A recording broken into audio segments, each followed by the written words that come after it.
Humans have a long history of worship. Whether it's Buddha or Beyoncé, Krishna or the Kardashians, John Lennon, Jesus, or the latest shiny device with a blue light screen, it seems that we all have a desire to adore, a magnetic pull towards the transcendent. So what is worship? When broken down, the word worship literally means worth-ship, worthiness, acknowledgement of worth. It's easy to assume that worship is something limited to Christians singing songs, Muslims on a pilgrimage, or Zen Buddhist monks meditating in mystical temples. But the truth is, we all ascribe worth to something. Our car, our personal appearance, celebrity culture, our favorite brands. When you really break it down, we are all worshipers. The only real question is, what are you worshiping?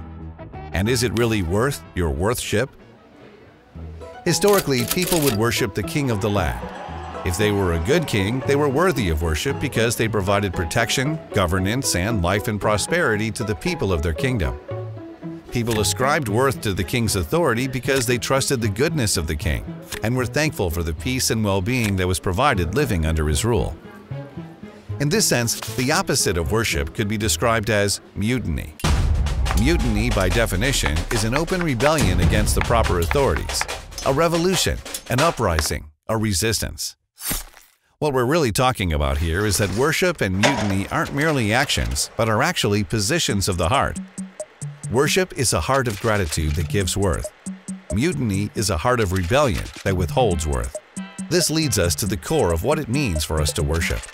You see, God designed the human heart with a will authorized with the power of choice to choose what we worship. Either to worship God because we trust His goodness and the life and well-being that He provides, or to rebel and decide for ourselves what will bring us life and well-being. And as history and human experience tells us, we choose mutiny. The Bible says we exchanged the truth about God for a lie and worshipped and served created things rather than the Creator. Put simply, if life had a control seat, we kicked God off. Who, me? And ultimately sat in it ourselves. But to worship God is exactly the opposite. It is to humble everything about ourselves and honor everything about Him. That's the way we were designed. That's what makes us come alive. Jesus is worthy of our worship. He created us and loves us unconditionally. He chose to die on the cross to take the penalty of death that we deserved because of our choices.